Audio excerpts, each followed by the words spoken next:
神秘個神，神秘個秘，神秘奧運。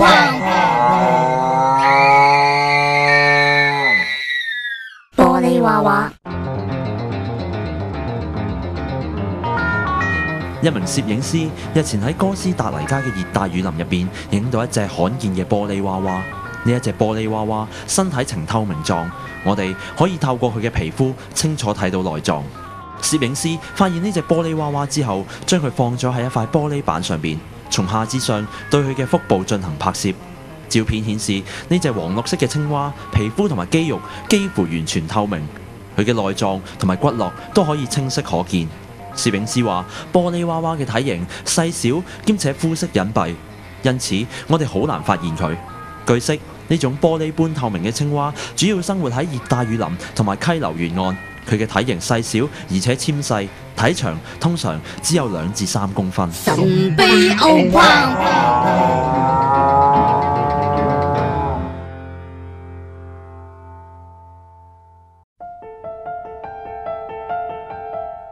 人係咪去到每一個階段就係其實要學識放手咧？即係 let go，因為佢同佢爹哋媽咪要講拜拜啦，同佢阿哥要講拜拜啦，佢都冇可以好咁同佢講拜拜。即係佢想同任何一個佢覺得喺影響佢生命，即係愛過佢嘅人講拜拜，佢都講唔到。戀愛全天候之色情公仔箱，星期一晚9點，愛上網，愛上 LOVED.HK。愛多啲，愛上 LOVED Love.HK。我係劉心友。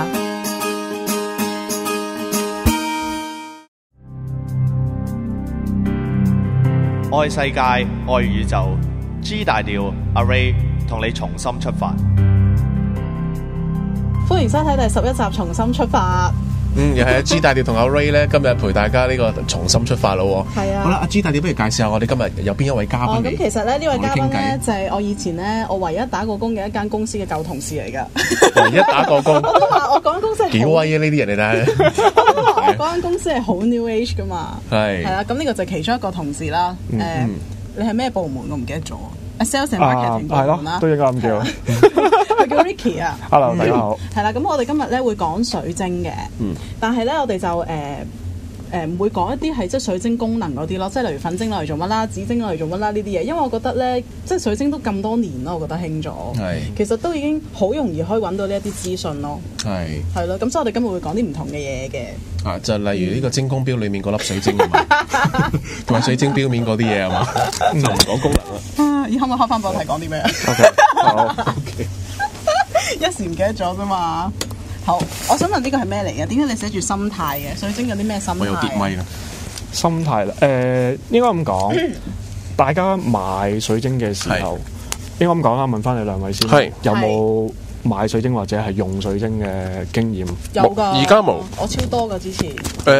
曾經幾年前個人有啲迷信嘅時候就迷信嘅時間亦都係代表個人嘅低潮啦。通常個人低潮嗰陣時就會好多 V 運嘅嘢㗎嘛，係咪？有風水啊，又水晶啊，又占卜啊，又八字紫微啊，即係乜都出晒嚟。其實你都係因為呢個低潮所以先嚟做呢個 New Age 節目㗎，係嘛？經歷咗好多年之後咁當然我低潮過咗啦，已經到而家都雖然唔係叫做高潮啦，但係都叫做一個穩定嘅生活狀況咁樣樣咯。終於都穩定啊！咁嗰陣時都穩定咗好耐㗎啦，我都但嗰陣時係我印象中，即係我嗰時我接觸水晶係因為即係想改運啦。咁啊啲人成日同我講話咩顏色嘅水晶係代表咩財運啊、姻緣啊、桃花啊、人緣啊，咁好多啲咁樣樣嘅。但係好似我自己嗰陣時覺得啦即係水晶如果攞嚟用嚟做呢啲咁嘅用途咧，我覺得唔係好 work 嘅。即係我唔會話嗰陣時嗰種感覺，我唔會話戴完抽金髮晶之後，跟住就好旺財啊！但係咧，戴完呢個咩嗰啲綠色嗰隻叫咩話？綠幽靈係戴完綠幽又話會好旺，有好多工作啊！我完全冇感覺㗎嗰時我係綠幽靈啦。我想講就係我戴綠幽靈嘅時候咧，我的確係好多 job 嘅喎。即係嗰時又話咩右手我唔會左手咧戴綠幽靈就係咩可以吸引好多 job 埋嚟，咁右手咧就係當你好多 job 之後，你就要轉手戴啦。咁然之後你就可以 handle 得好好啦嗰啲 job 咁樣咯。佢哋咁樣講，但係咧我知道咧我唔知點解啲人話咧金髮晶係旺財咯，但係其實啲人話金髮晶係醫感冒嘅。醫感冒㗎？係啊，哎呀，即係佢哋話真係真真正正嗰啲人 feel 到能量嗰啲咧。嗰陣時我識得一個水晶店老闆咧，佢好似即係可以 feel 到能量嗰啲嚟㗎嘛。然之後佢就話其實金髮晶唔係攞嚟旺財嘅。係黃精先至係旺財，都好貴下噶喎。其實唔係旺財係破財咯，係嘛？先俾咗先，係未旺財先破財先。金髮靚啊，金髮真係好貴㗎，係冇錯。因為其實佢本身佢個紋理啦，嗰啲水晶嗰啲法師紋理啦，幾靚之外咧，會影響嗰個價值咯。因為嘅罕有度啦，都會影響到嗰個。嗰陣時聽啲即係叫做師傅啦，嗰啲人就話其實一粒水晶睇起上嚟個樣靚唔靚，同佢勁唔勁就冇乜關係嘅，好似話。冇錯，即係有啲個樣望你樣衰衰咁，其實有即係個能量又好似好勁抽嘅，其實即係你要識得擺雙手度 feel 嗰啲先至會感覺到咯。係，所以頭先你哋所講嘅話啊，嚟醫感我話醫咁我呢個真未聽過咩咧？咁其實有好多種講法，咁其中我哋最常用嘅嘢咧，因為其實你睇翻水晶有唔同嘅顏色，係啊，for 翻其實係我哋唔同嘅輪位嘅顏色可以對應翻嘅，即係譬如你頭先所講嘅黃晶，有好多人都嚟話醫腸胃，因為 for 翻太陽輪嗰啲位置，即係太陽輪係黃色嘅，係啦，就揾翻對應顏色嘅水晶。咁當然啦，你我成日會咁樣形容水晶，水晶係一個增幅嘅裝置，將你個 message 帶咗落去。咩嘅裝置話？增幅嘅裝置。成大係啦，增幅將你個 message 去放大。咁我想係要健康嘅話，咁你帶咗落去嘅信息，咁佢咪將嗰種能量去放大。係啦，但係好多人就誤會咗話我哋條水晶帶咗上手，喂，你唔可以掂啊，成嗰樣嘢。但係let's say你擺喺台，我同你喺度鬧緊交，其實佢都一樣會吸咗啲唔好嘅能量嘅。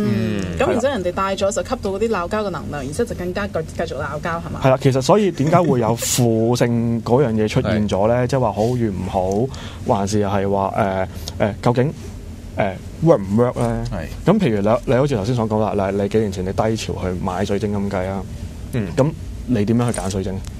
直覺。我就睇個樣靚㗎咋，即係話點都係俾錢買條靚啲㗎啦。我係靠，就算唔 work 我都當飾物啊嘛，係咪先？我係靠嗰個手鏈啊嗰啲。我係靠嗰個我好信得過嗰個水晶店老闆話俾我聽邊啲適合。佢推薦你，喂呢粒正啊咁樣樣，跟住你就買。佢真係佢幾老實嗰啲嚟嘅，即係佢唔會真係夾硬要我買啲好貴嗰啲，最緊要啱我咁樣咯。係，因為其實應該咁講啦，我喺02年嘅時候都曾經開咗間水晶鋪嘅。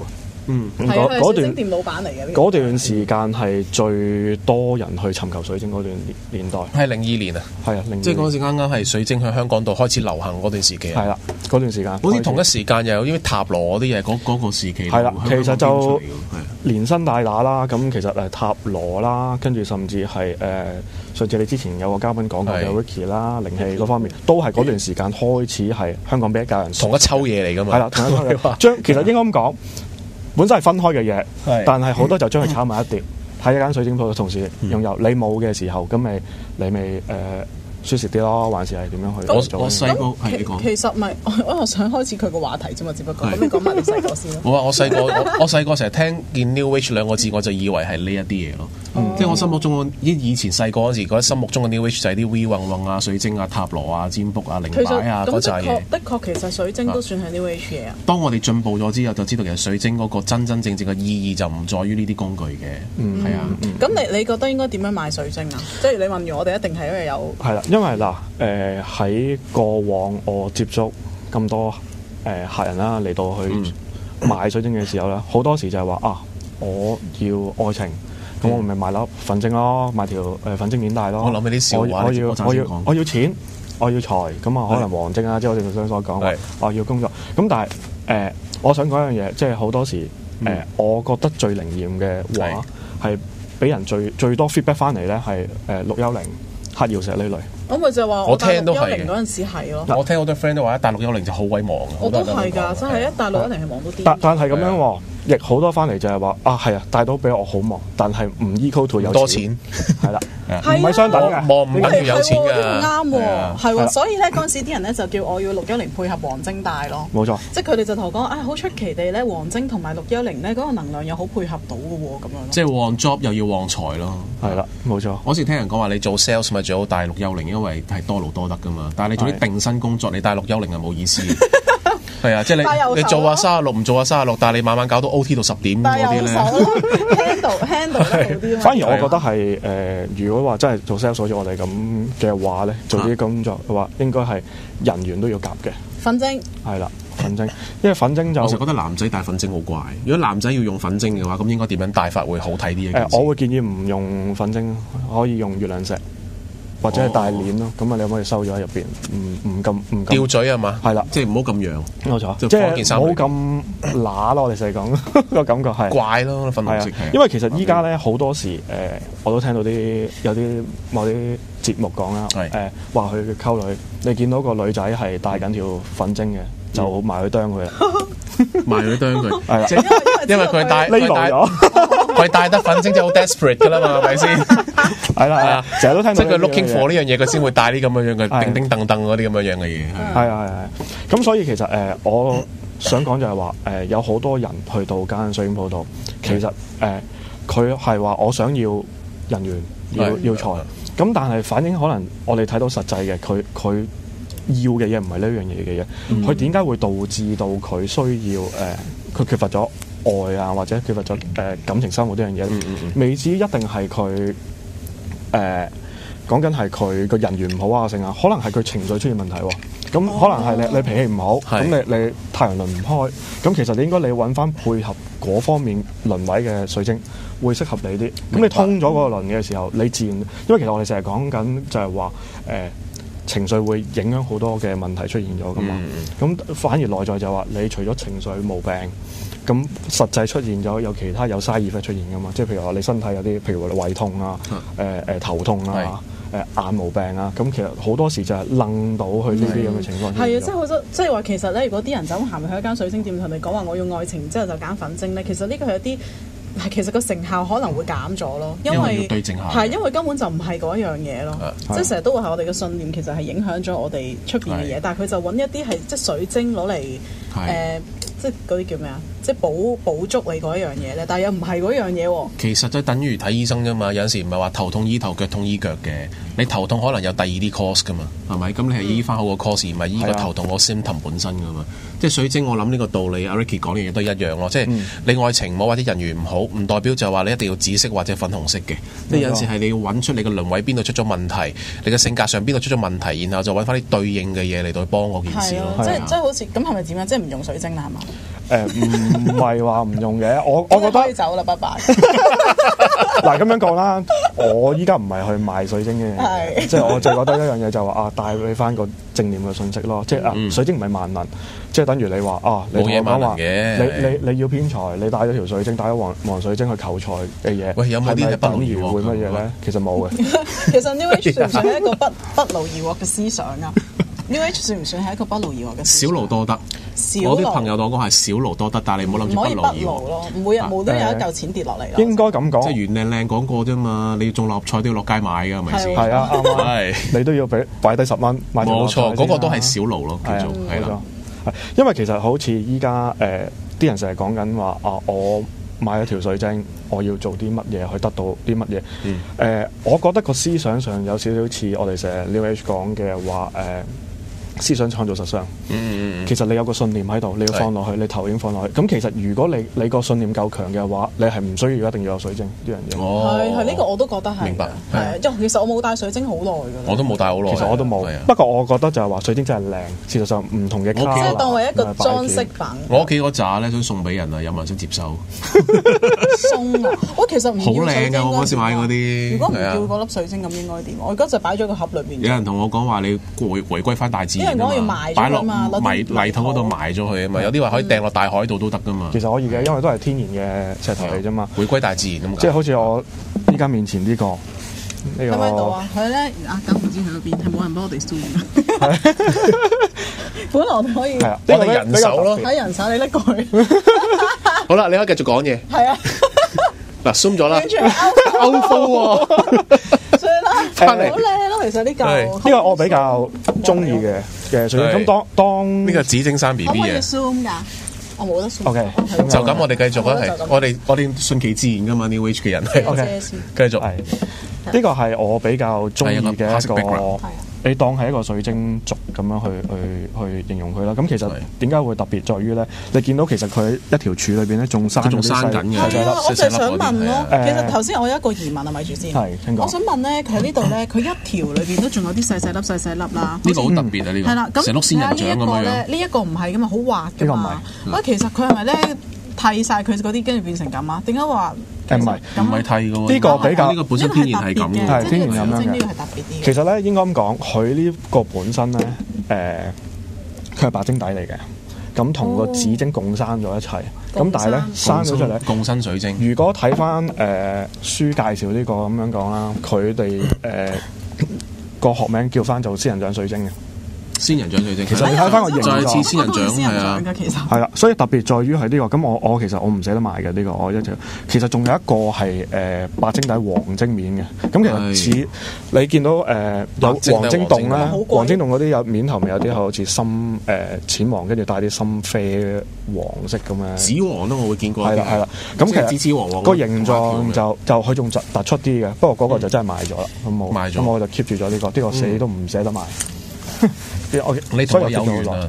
係啊，咁有冇攞佢哋用嚟燒瓷啊？但係我諗呢個 size 好難掛嘢咯，掛條鏈或者掛隻戒指咯，戒指或者吊墜嗰啲 OK 啊。所以有陣時唔係話真係functional 去 keep 水晶啊，當鑑賞都得嘅。其實我有一個問題，我咧擺喺我心裏面好耐㗎啦。我想知咧，嗱呢一種叫做激光棒係冇錯。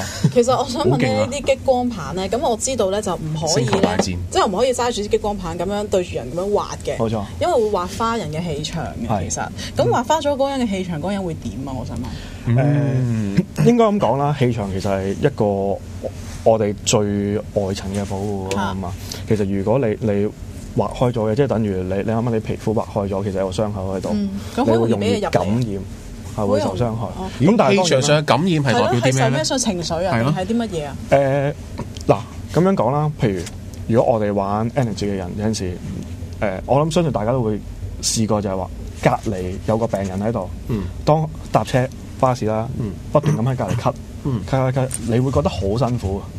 有陣時嗰下你係心情覺得辛苦咯，心情上、信念上係其實佢係散發緊一種負能量，你係吸收緊噶嘛。咁但係當中嘅話，如果你個氣場劃花咗或者係薄弱嘅時候，嗰一下就你會就出事啦。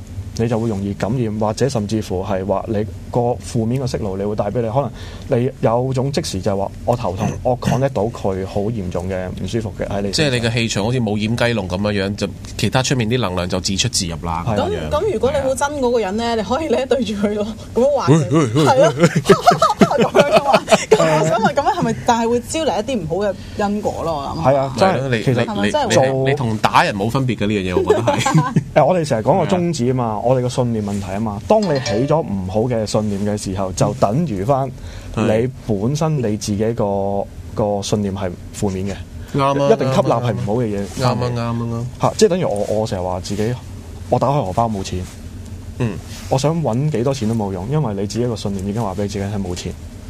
所以其實水晶個作用都係一樣，點樣帶動到翻你點樣幫助你去你話日常生活？其實我覺得最正面一樣嘢就係話你睇到佢水晶喺度，俾個 message 你，呢件係正面嘅嘢，你帶翻俾自己正面，我覺得係一種提醒嘅作用。會係幾好嘅作用嘅。咁我想話咧，其實好危險過呢一嚿嘢，因為咧嗱呢個水晶棒係咪應該揾啲嘢笠住佢？嗱呢個一支啦，咁樣你劃過去咧，佢因為個能量好集中，你實指到人係咪？係啦，因為佢咁長條，咁嘅能量係集中咗喺個點度，所以你咁劃就一定會劃花。咁我想問呢一啲咧，其實佢每一支都係叉出嚟，每一支都係尖嘅喎。咁如果咁樣，譬如攞嚿水晶軸咁樣一嘢劃過去啦。咁樣嗰個人咪花？呢個畫一畫就一條痕啫，呢個一畫我哋幾廿條痕嘅喎，成個晶軸咁樣對住，咁講啦。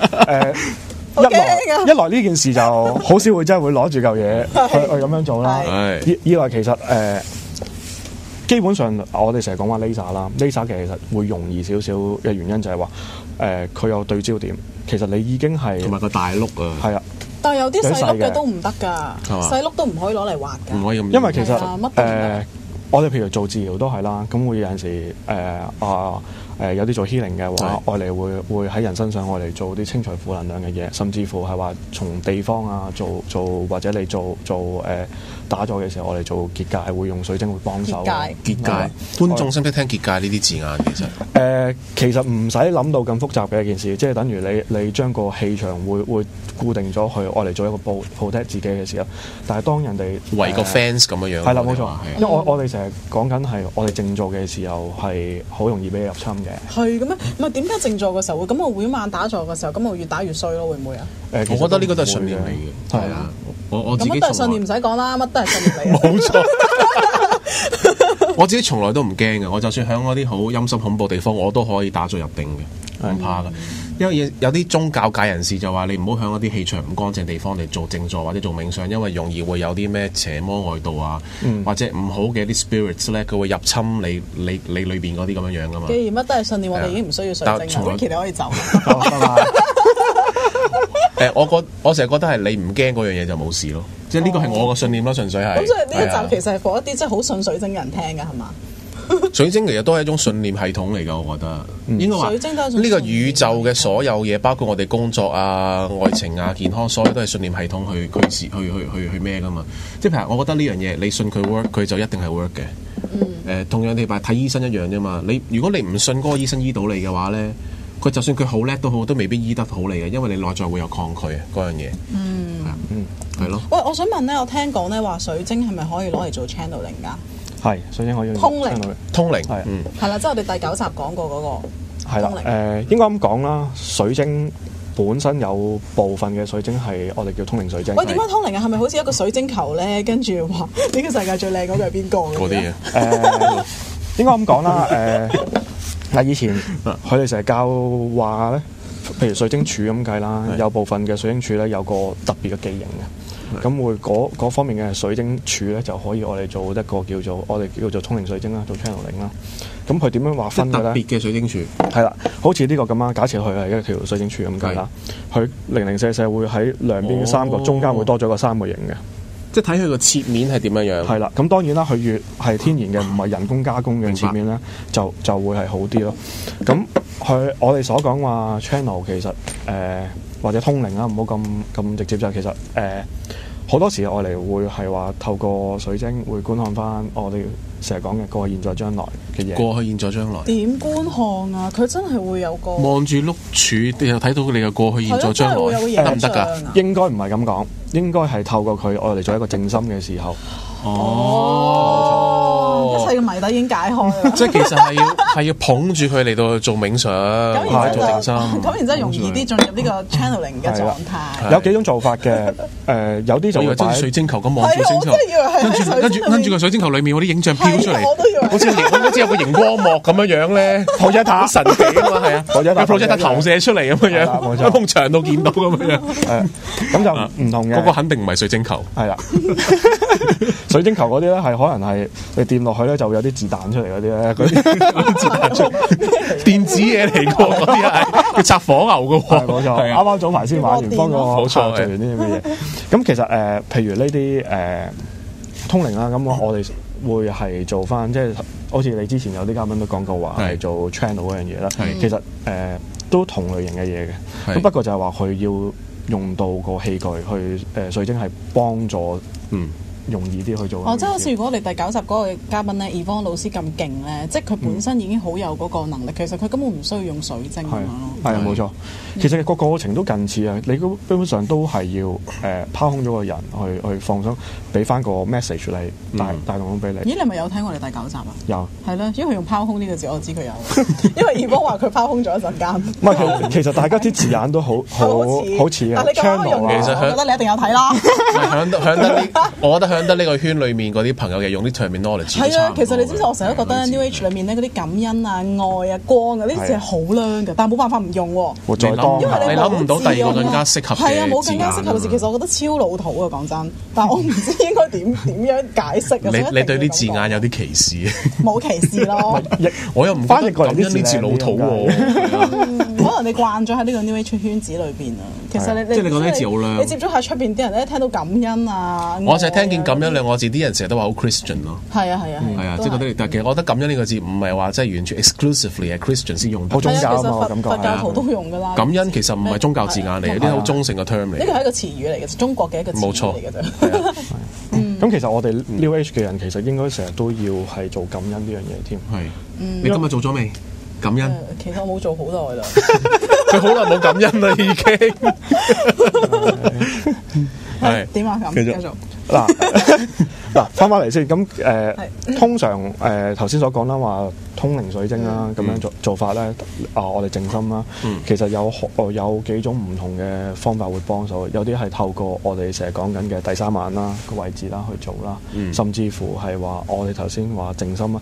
我聽到有啲朋友講話係當佢坐喺度嘅時候，用通靈水晶會見到條時光隧道係進入去。所謂嘅時光隧道好似一條通道咁嘅啫。見到係咩意思啊？眯埋眼睇到嗰樣嘢。睇到有個影像出嚟。咁會唔會入去啊？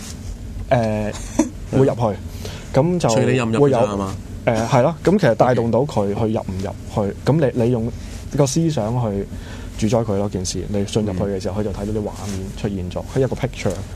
控唔控制得到嘅？有部分其實你可以選擇去到個地方，即係假設喺呢個空間度，你可以去周圍行去見到所有嘢。同出體嗰樣嘢好似喎。其實我想講咧，有一次咧，嗰陣時我成日咧念一個咒啦，即係都係密宗嗰啲啦。咁其實我覺得密宗啲咒係好犀利嘅，我覺得。咁跟住嗰次咧，因為我好誠心，你快啲帶我去灌頂啦。係咯，我誠心，我好誠心地念啦，咁樣跟住咧就念咗可能大概1個禮拜度啦。我咪同你講過 feel 到個心輪咧係好多震動啦。咁同埋咧，我再念多段時間之後咧，其實咧我想講，我見到我懷疑係隧道嘅東西咯。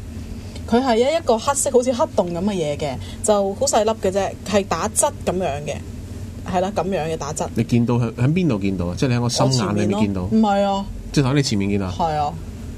咦，真係好。但係我係眯埋眼念嘅，但係嗰個係咧，我話俾你聽真實到咧，就好似呢啲咁樣咁真實咯，即係好似呢啲嘢。你望見嗰個空間度開咗個窿咁樣樣？我唔知係咩嚟嘅，我就見到一個黑色好似黑洞咁嘅嘢喺我前面，我就見到佢。好細嘅咋，跟住之後咧，我其實因為咧太真實啦，係真實到根本總之同你掂到呢啲嘢差唔多嘅啫。咁跟住之後咧，其實我冇諗過佢係啲乜嘢咯。咁然之後過咗之後咧，我就走去問翻我啲佛教嗰啲師兄啦。咁我就問佢其實究竟我見到嗰啲係咩嚟㗎？佢哋乜都唔同我講啦，佢哋就同我講話你將佢打直，然之後入去啦。跟住話我去做乜？打直入去。跟住我點？喂，打直入會唔會打橫出翻嚟啊？好驚喎！我想問點打直入去？佢你要用你嘅意念將佢打直。但係跟住我你將個窿打直啊？意思係啊，因為我見到佢係咁樣嘅，打橫嘅，係啦，即係譬如呢個係個黑洞啦，我見到佢咁樣。呢個黑洞係扁嘅，咁樣嘅係扁嘅，扁嘅 OK，即係見到個橢圓形咁樣樣，係啊，橢圓㗎。跟住佢就叫我要咁樣打直，跟住入去。咁然之後咧，我就點？佢哋叫你入去會唔會呢個講法好唔負責任咧？係啊，都唔知會見到啲咩㗎嘛。咪就係咯。咁又唔會翻唔到出嚟，因為當時我只不過你嚇親都唔好啦，係咪先？係啊，只不過我持緊咒啫。咁但係而家你入到見到不動明王，你都唔係幾開心㗎，我覺得。其實嗰陣時我係念緊不動明王啊。係嘛？點解你會講呢樣嘢嘅？直覺咯，唔知點解。我直覺地就帶起不動明王。我頭先真係講緊呢樣嘢喎。咁跟住之後咧，其實嗰個。我其實冇，我之後係真係有少少驚㗎，所以我就冇入到去。而且咧，我因為我個發相都幾恐怖㗎，因為咧，因為我係有啲恐懼嘅對呢樣嘢之後，咁然之後我之後再念咧，都已經冇見到呢一種情況。係，因為我有咗嗰個恐懼。你唔發覺你刻意追求就冇嘅咩？係啊，跟住嗰時因為你唔覺意就無啦就開咗個窿㗎啦嘛。係啊，嗰時誤打誤撞就會有個窿喺度俾我入去咁咯。入去同阿不動明王 say 個 hi 啊嘛，應該。好驚㗎咯，驚到爆炸！我想問仲有幾多分鐘啊？1分鐘。咦，我想問下，係咪應該翻嚟水晶嗰度咧？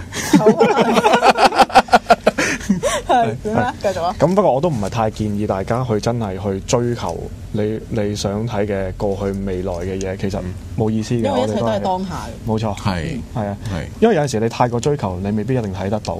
俾你睇得到，你係好嘅話，你會點啊？你唔好嘅話，你又會點啊？我成日覺得解決唔到嘅嘢。我成日覺得解決到嘅，人就喺當下就解決到嘅。蔡司實都威力知點做。係啊係啊，冇錯。同埋所以你睇翻係而家呢一刻咯。啱。我成日覺得就係話你活好你每一刻咧，其實你係就肯定你嘅將來會係好嘅。即係好多人嘅錯誤就在於話我要打算將來點樣。咁你個腦嗰個意識唔係向當下咧，你反而你估唔好你現時嘅所有嘅事情。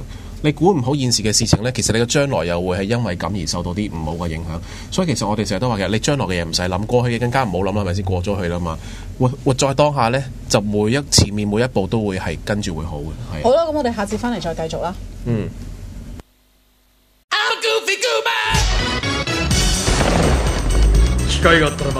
喺頭文字 D 入面，帝王車隊隊長須藤京一揸嘅 Lancer Evolution 3代出自日本第5大汽車製造商三菱汽車有限公司，但係唔講，可能好多人都唔知三菱喺未做車之前，其實係做船噶。而當佢哋轉行咗做車之後，就即刻攞咗幾個日本第一，包括第一個柴油引擎、第一部柴油貨車、第一部大型巴士同埋第一部4輪驅動原型車，或者後起株式會社由搞笑節目轉型做恐怖節目，會有更加好嘅收視啊！以上資訊由逢星期4晚10點到11點嘅後起株式會社提供。喺1974年，一部改變美國恐怖電影史嘅電影，今年可能係你第一次親眼見證 3D 殺戮現場。德州電鋸殺人狂 3D 1月31日埋身虐殺。你不如側面做人啦，以後。一般啲男仔咧，都通常可能肥啊嗰啲就要打陰影啦，但係佢唔係啊，係打落我下巴度。如果咁樣睇咧，係接近阿黃多過接近阿嘥嘅。擺阿黃呢？係啦，我哋係咪有阿黃嘅？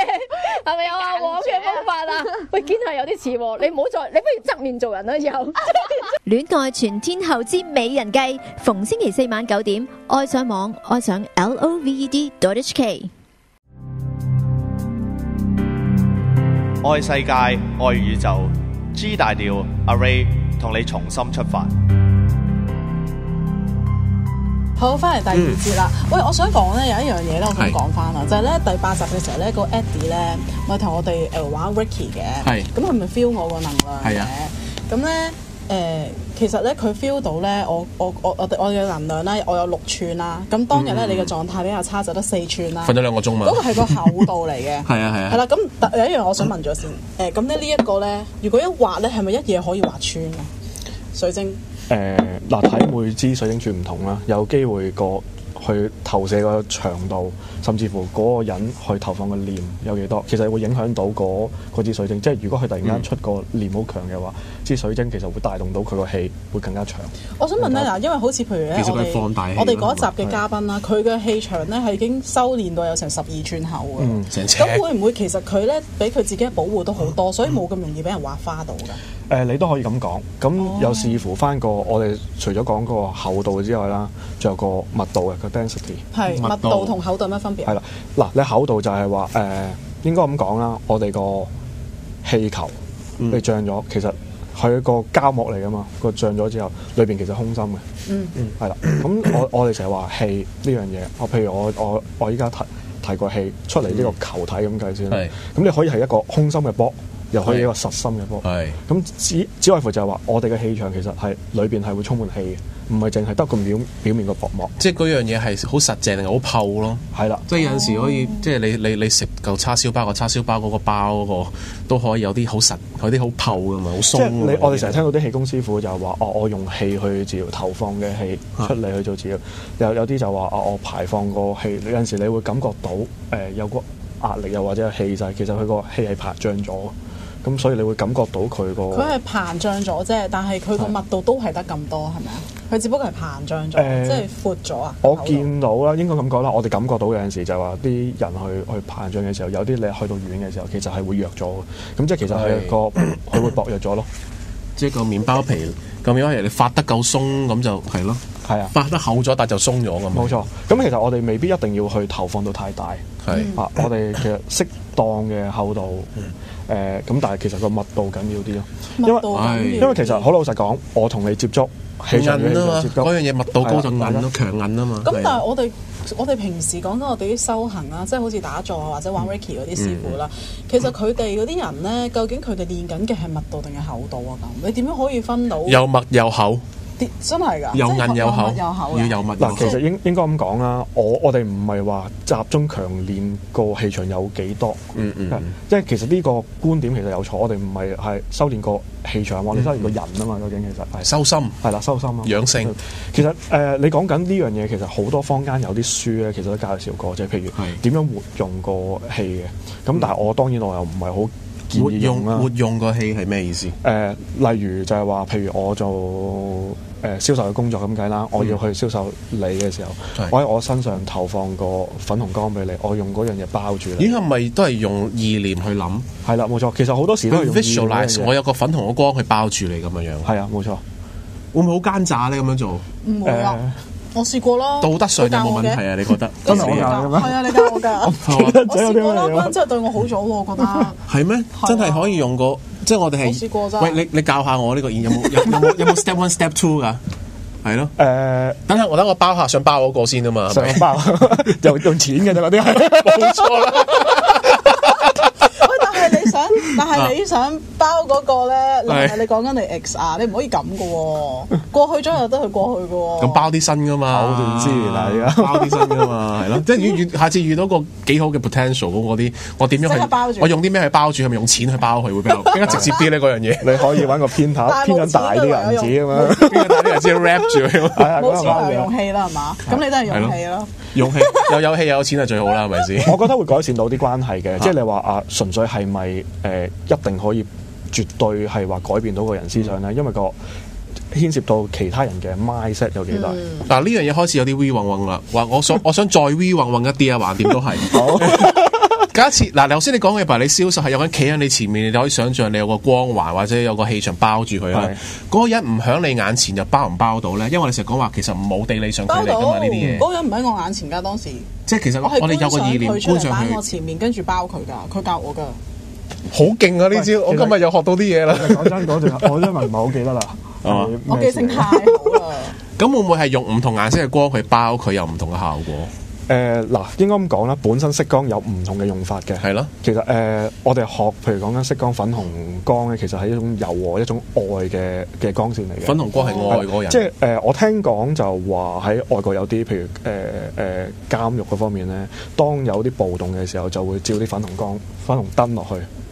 照粉紅燈孤單咗啲人嘅情緒，咁就唔係氣場光咯，即係一盞燈咁曬落去咯。一個就係我係聽翻嚟嘅啫，但係唔肯定係咪事實嚟嘅呢個。但係我哋知道就係話粉紅光本身係有咁嘅用處，所以其實你舒緩情緒啊。你見到係好多譬如醫護人員咁計啦，你入手術室嗰啲好多時就係着綠色袍嘅，係綠色嗰啲係治癒嘅光，治療嘅光嚟。好勁啊！好配合到個實際上嘅嘢，譬如好似黑色呢啲咁樣。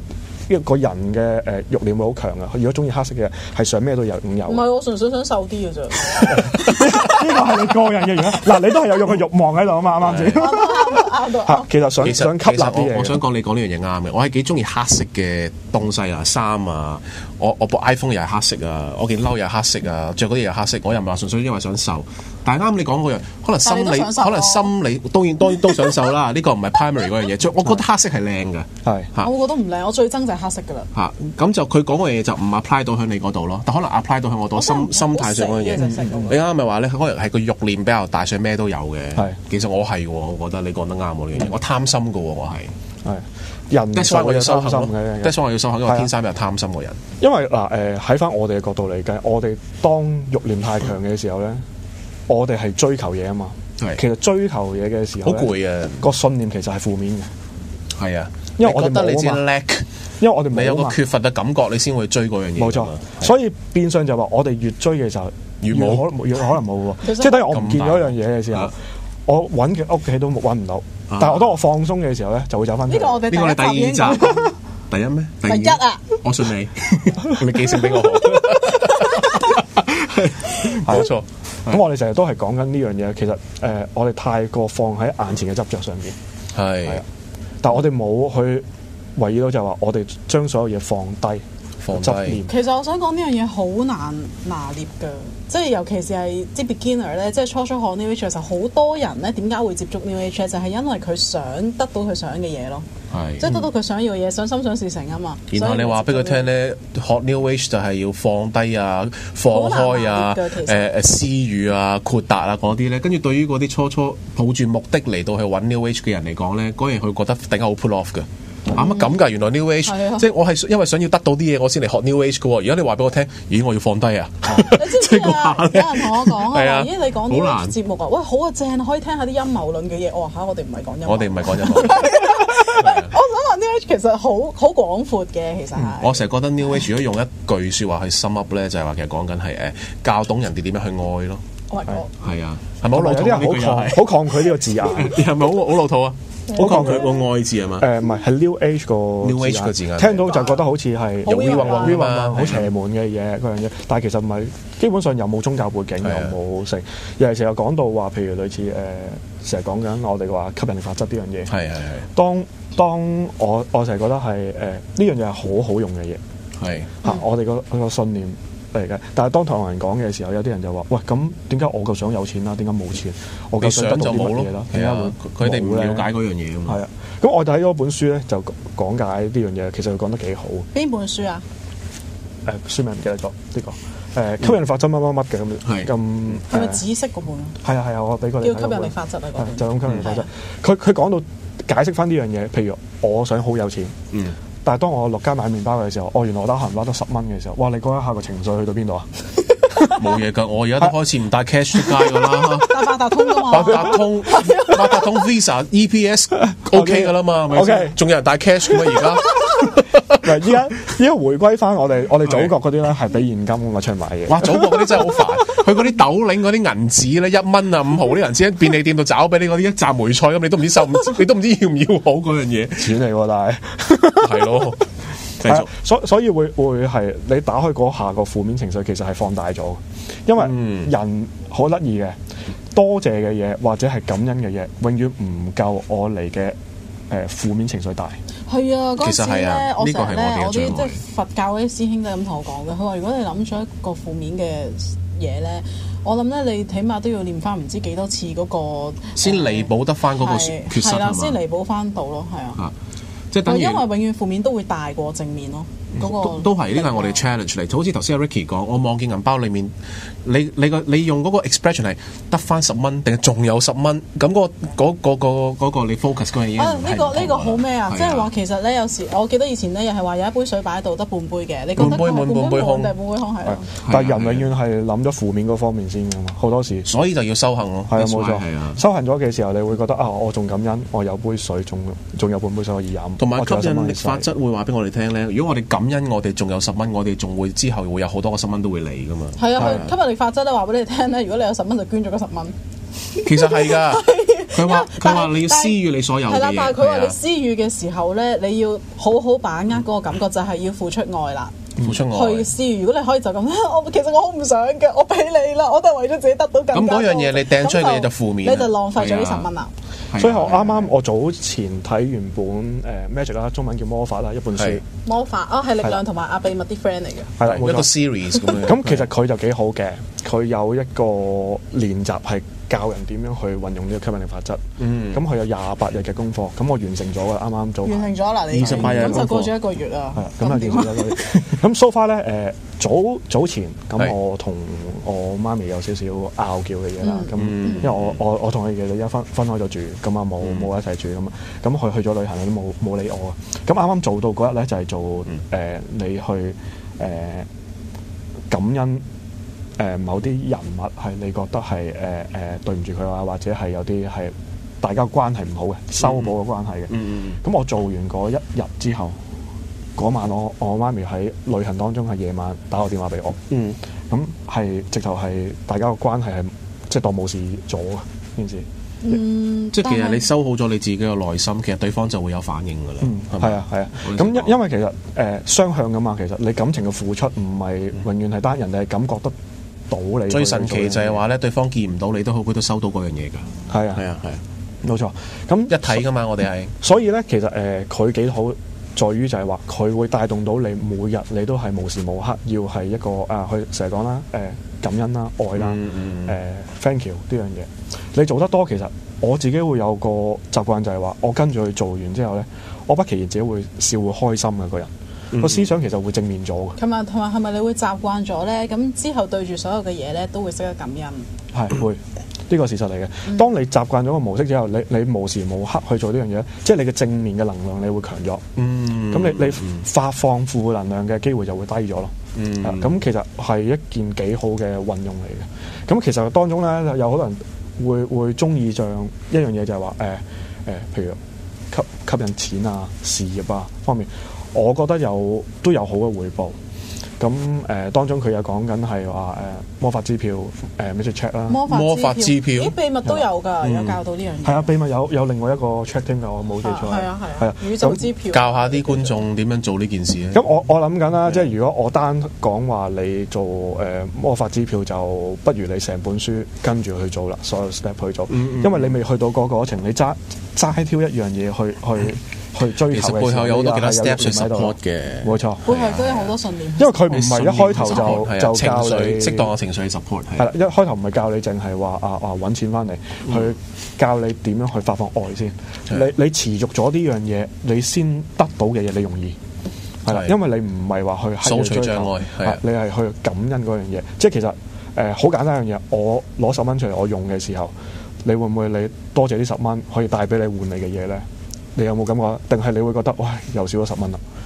咁嘅狀態。你講開呢樣嘢，我覺得我最近有嘢進步咗嘅。其實我係一個都生活上幾奢侈嘅人嚟嘅。點樣講咧？我以前有種習慣咧，我銀包裏面啲碎毫紙咧，我會掉咗佢嘅。掉？抌落垃圾桶啊？真係抌㗎我，即係嗰啲1毫紙咧，即係嗰啲1毫紙2毫紙，見到有捐款箱咪順手咪擺落去咯。但係有陣時譬如我打開荷包嗰陣時，望見啲碎毫紙又冇用，我又唔會數啲大餅出，即係數啲碎毫紙俾人嘅。通常你嘟卡㗎嘛，一開始係咪？咁即係嗰啲碎毫紙，我覺得冇乜，即係嗰啲擺喺度又亞位又重咁樣，我真係會掉咗佢嘅。你真係抌落垃圾桶啊？係啊。係啊！我真係好恐怖啊！呢個人，點解會有個咁樣嘅拍檔嘅？真係好得人驚。呢度有袋，呢度有袋。我而家我咁快爆響口嘅你，唔好講係邊個住。唔係，我而家咧就真係進步咗啊！我最近即係講下以前嘅事。我而家直頭會咧，因為唔知睇咗某啲書或者某啲文章，我又開咗啲竅咧。因為其實錢係本身係一個 symbol 嚟噶嘛。錢其實係即係其實個銀個 material 本身唔係最重點嗰樣嘢，係你對錢成個態度係點樣樣。我而家直頭咧係我有陣時我望見啲碎毫紙，我會揸手到感恩嘅。即使嗰樣嘢，我覺得即係聚沙可以成塔㗎嘛，係咪先？就算我揸住1毫紙、2毫紙、1毫紙、2毫紙，我買唔到啲咩嘢，但係佢背後代表個象徵意義，我哋要對嗰樣嘢感恩咯。我就冇再掟毫紙啦。而家其實咧，我想話呢樣嘢我都冇做到㗎，因為我冇諗到呢樣嘢。我咧頭先咧，雖然話你話擺杯水喺度，如果我望到佢係半杯滿定係半杯空，其實我會覺得佢係半杯滿嘅。但係咧，我望住自己個戶口咧，即係存摺啊個戶口咧，我就覺得得翻咁少，我會咁咯。其實係 New Age 你要教識我哋，你唔好理得翻幾多啦。總之就話，就算得翻1毫紙都好，你對嗰1毫紙嘅咁咯。其實係咁嘅，即係好阿 Q 啊嘛！你聽佢上嚟，但係其實係講緊成日都話唔好執着個數目，反而你會有噶嘛。你執着個數目，反而佢會少噶嘛，好奇怪噶嘛。即係變咗有陣時係你要感謝個符號背後代表個象徵意義嘅嘢咯，係感謝就係財錢呢樣嘢，整個一個意識態嗰樣嘢，我唔知點形容。係啊，即係不在乎嗰個係1毫紙定1000蚊嘅。總之大家永遠記住咧，1毫紙同1000蚊佢嘅價值都係相等嘅。即係當你做到呢個咁嘅心態嘅時候咧，你真係你同錢嘅關係就會修補咗，然後你揾錢會容易啲添嘅。係啊，同埋頭先講到，心啊講得，你話攞啲毫紙出嚟嘅時候咧，係啊，你話會一係掉咗，一係捐咗去。係啊。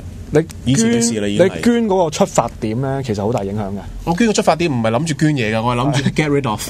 係啦，即係有陣時有啲好多人話我買張獎，以前我係咁。咁啊會諗緊一件事就係話會唔會係嗰條係咪假嘅咧？會唔會呃我錢？即係你去衡量件事嘅時候咧，你個信念已經係歪咗㗎啦。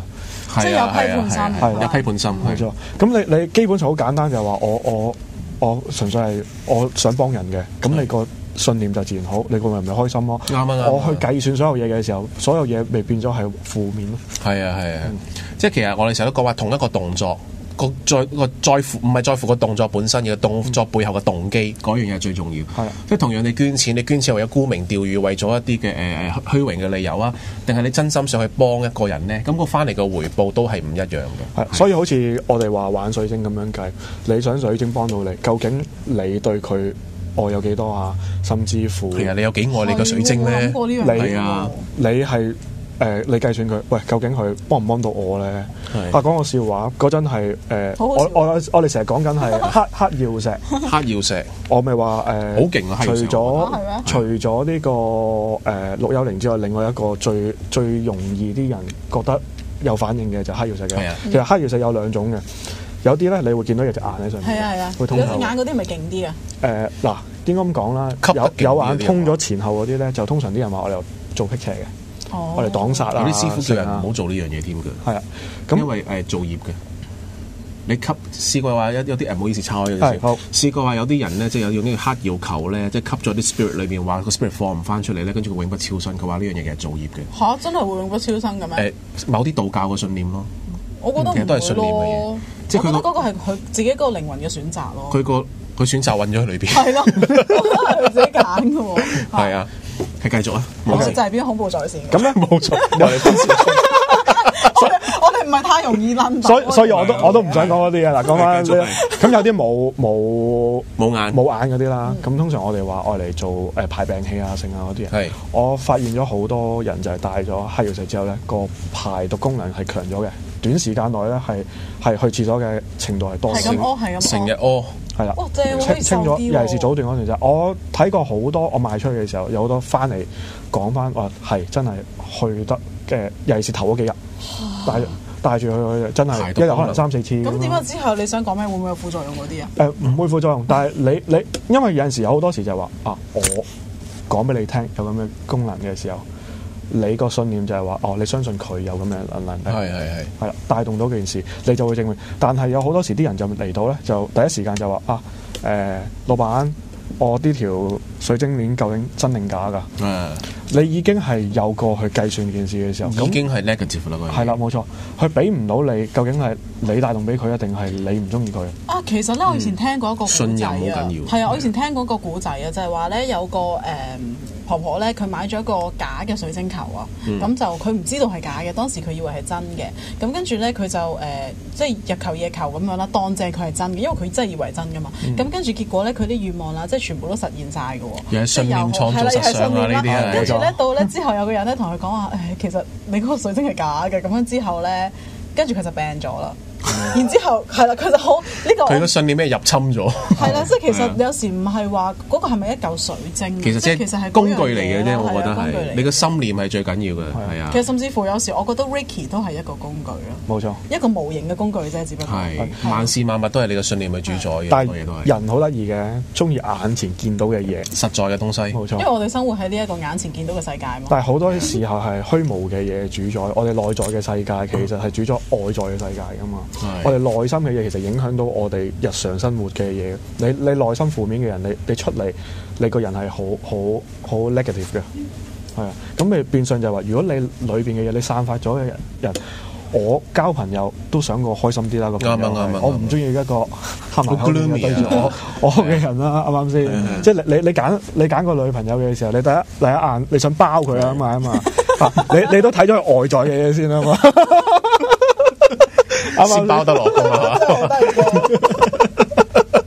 咁呢個係事實嚟嘅喎。咁因為人係睇咗外邊嘅嘢，咁但係其實係㗎。有陣時我見到有陣時以前有啲女性朋友咧，佢成日好渴望愛情啊，戴到叮叮噹噹有粉晶有紫晶咁樣樣，但係佢成個人嗰種可能學你話齋，可能好唔陽光啊，即係好陰暗嗰種咁啊，同埋性格上有啲好大缺點，佢又唔改啊。咁其實你帶到成隻手，即係聚到遞唔起隻手都好啦。咁其實嗰樣嘢都唔會代表有人會行埋嚟嘅，有陣時。啱頭先咪係咧，即係第一節講嗰啲咯，咪就係。係啊，都唔啱，都唔係對症下藥。係啊。所以我覺得水晶係輔助你，幫你個人達到你自己修行修心嘅。放大啊嘛，你講。係啦，放大嘅嘢。我成日都話咧，放大係成啊嘛。成係咩意思咧？如果你嗰樣係零嘅話咧，成1000都係零。咁點樣由0變1咧？嗰一下咧就其實係幾關鍵嗰兩個嘢，但係嗰樣都講收心咯。其實你講緊成嗰樣嘢咧，有一個講法，我唔知啱唔啱咧。我係都係佛法嚟，佛學嚟嘅。咁咧就講緊，譬如如果你嗰個人啦，你做咗一個業，譬如你殺咗一個人咁樣啦，咁你如果嗰日咧你唔即時去懺悔，你唔即時去覺得自己真係做錯咗啦，要懺悔啦，點嘅話咧，如果你唔做呢樣嘢咧，咁佢第二日咧就變咗成2，第3日就變咗成4，即係嗰個惡業係會一路增，係成嘅。我唔知呢樣嘢其實啱唔啱咯。我諗緊係咪真係咁？究竟個宇宙係咪真係其實係一路膨脹緊，所以會有呢一樣嘢？我唔知。我覺得宗教有樣定位咗啲嘢，就係俾人容易去分析咗件事咯。因為我哋冇街拉去到睇到件事咧，就有陣時係你冇個目標或者冇個，所以我見到有啲我睇嗰本書係應該係冇記錯係道家嗰啲嚟嘅，有本叫功過記錄嘅，即係你譬如你講大話就扣幾多個過，你捐錢又有幾多功咁樣，佢會講咁。雖然我唔使講嚟氹啲婆婆伯伯嘅，嗱我唔知啱唔啱，但係個問題就係話你有得俾你去計算一件事，咁你就容易去跟隨咯，有好多嘢。同埋亦都會少咗好多罪案嘅發生，我諗，即係有宗教阻嚇作用咯。我覺得佢呢啲故仔帶住個目的嘅，我覺得呢個真係好啦，我哋翻嚟之前，翻嚟先水星座先。我想問係咪可以俾我哋 feel 下啲能量㗎？可以啊。點樣 feel 啊？嗱我哋唔好玩啲水晶棒先啦。咁其實嗱水晶族啦或者水晶啦，淨化咗啦。你覺得有問題嗎？我唔知。係嗱，基本上我哋其實我已經摸咗好多次啦，頭先。我都係。之前頭先我哋成日講話遙控個人啦，放鬆啦。係。其實最重要係你放鬆，你個意識話俾自己聽我感覺我左手已經收到嘢啦。咁你就會把聲啦，已經。其實唔使一定要掂㗎。係啊。因為基本上我哋有啲電能量，其實大家都會發放緊㗎嘛。你感覺水晶嘅容易嘅原因就係因為佢本身有個 frequency， 有個能量會發送。其實所有物質都有嘅，所以你當感應到會強大能量嘅嘢咧，你習慣咗之後咧，你可以試下去 feel 其他嘢。我哋感覺其他嘢。即係首先要感覺到水晶嘅能量咧，你先至叫做可以感覺到其他嘢。唔一定，但係會容易啲。因為佢感覺到其他嘢，但我感覺唔到水晶。其實我從來都未試過真係感覺到水晶。 feel 到水晶嗰樣嘢。我從來都未試過。咁你試下放喺手上邊先啦。睇有冇種地膽嘅樣？嗱，我哋成日講緊水晶，我哋唔係用個頭腦去做一個去感覺嘅。我哋係用個心去做感覺。佢放佢隻手嗰度，但係我隻手有感覺喎。而家因為你其實你 connect 咗佢啊嘛，呢件事你個焦點放咗落去啊嘛。呢度我開始我呢度開始脹到埋鼻啦。呢度終於到。因為其實佢個能量比較大啲。係。咁本身你就容易啲，同埋咧即係大家都係通嘅。以我經驗覺得咧，有時有部分女性，尤其是女性啦，比較會弱少少，因為好多時血氣唔好。身體內在肌就會感應嗰個嘅敏感度會低啲。係啦，我想講咧，同我上次咧第6集咧試過一次，第6集即係 Yoga Boost。咁咧試過一次咧，係咪叫我哋望住張相點嘅？一模一樣咯個 feel。左手嘅中指，左手嘅中指。我就係左手中指呢度脹脹地俾你哋。唔夠錢使啊嘛！佢話左手中指真係唔夠錢使。又唔係喎，呢期我 OK 嘅喎。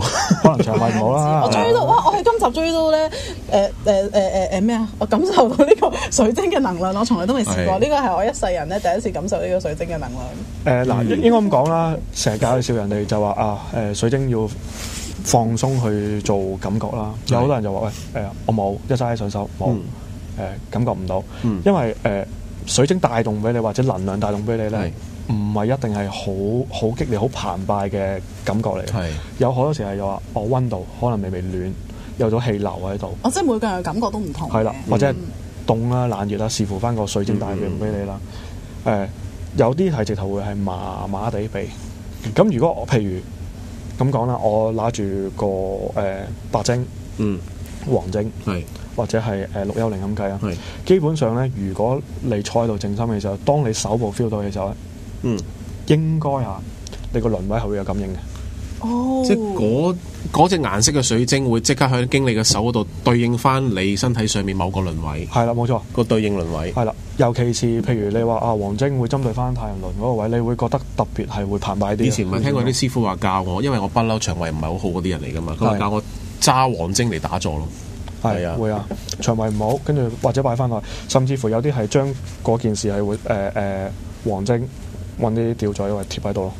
黐喺我肚墩度行出街咩？咁你喺入邊嘅，你睇唔到嘅。係咪攞條嗰啲牛皮膠紙咁樣綁住條腰，攞抽黃晶咁樣樣？會好啲，就因為你直接啊嘛。但係其實基本上我哋都唔需要。經手入到噶啦嘛，經手入到，係啦。咁好啦。多謝晒阿 Ricky 啊！夠鐘啦，我哋有係啊，料緊啊頭先，你太開心，你見唔到啊！咁咧，但係最後咧，我想同大家講咧，其實咧，阿 Ray 咧今次咧已經係尾已經做主持嘅。點解咁早 announce 嘅？因為我想同大家玩個遊戲，咁係一個有獎問答遊戲啊，就係咧猜呢個第13集嘅主持會係邊個？咁咧要睇埋有獎有一本書送嘅，咁咧就要睇埋咧第12集咧，即係下一集咧先至會知嘅，因為咧要喺1至12集裏邊咧揀其中一個嘉賓咧嚟做第13集嘅主持嘅時間差唔多啦，係咁啦，拜拜。拜拜。愛多啲，愛上 LOVED，Loved.HK， 我係 Jason 陳柏宇。